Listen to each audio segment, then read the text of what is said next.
Hey guys, Kevin here to bring you a brand new video where today we're going to be doing day 28 of Horror October. And the film that we're going to be talking about today is a film by Dario Argento called Deep Red. This is a classic giallo movie that I was able to watch that has a pretty complicated history, I gotta say. First of all, I want to say this is a cool Blu-ray to own. I own it on Arrow Video, and it shows the restored version of it that's 26 minutes long. But there was also a cut down English version of it that was like much shorter. That's also out too. But this is like more of like a definitive version of it, as it's like longer, has more stuff in it, and I chose to watch the Italian English hybrid after some consideration. So there's like some Italian in here, but there's like a lot of English. There's a very complicated history um, behind this movie's release with like the languages and all the stuff that's in it that I think I will cover in another video. But yeah, let's talk about the movie though. This movie is really really good. It's long. It's definitely like a lot to get through. It can be a little like slow, but it's like really well done. First of all, I have to give a huge shout out to Goblin for scoring this movie. They do an excellent job at this, like playing up the tension with like different tense themes.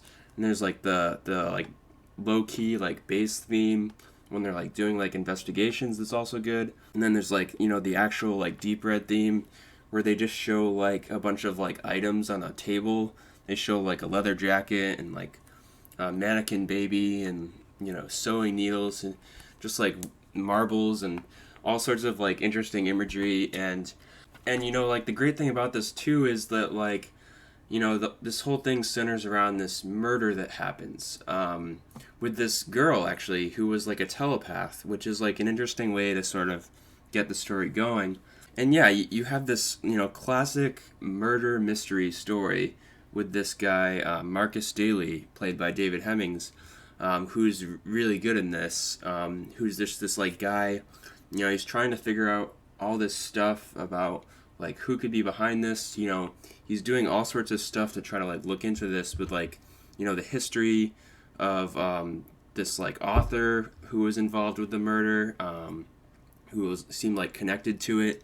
And there's like this house that's like connected to it that he finds like a picture of.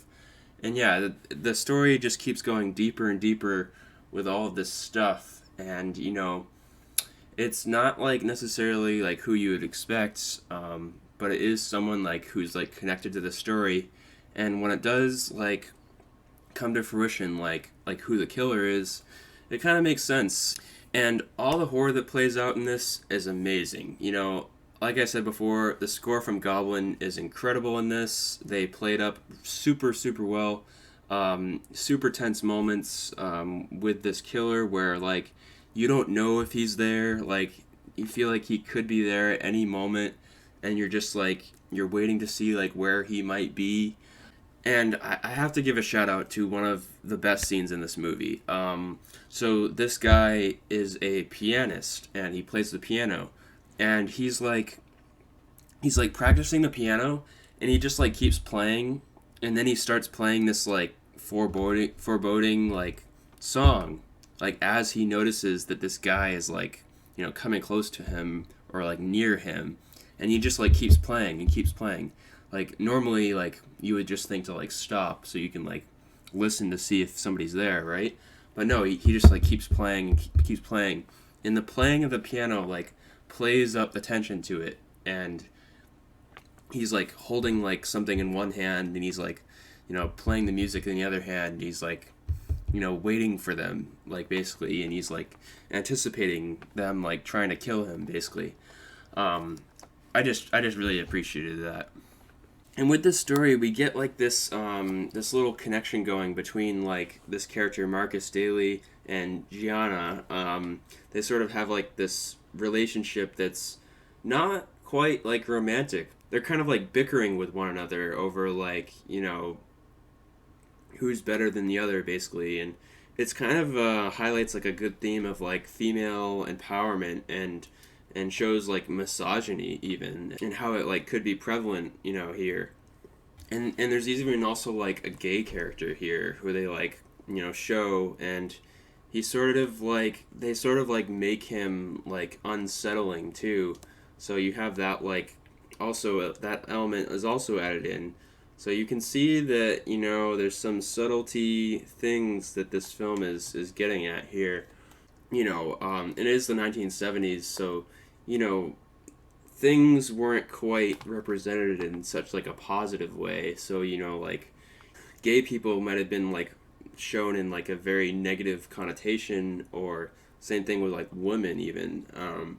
So that's, you can kind of like notice that a little bit here, which I found interesting. But yeah, I really like this movie. I can't really think of much that I like didn't like about it. I mean, it's very long. It can be like it can feel like it's like hard to get through, I guess. But I mean, like I can't think of anything really wrong with it though. It's just like my viewing experience of it like just wasn't the greatest. Maybe that bogged down the film a little bit for me, because like I tried to watch this last night and got like 30 minutes in and had to stop because I was so tired.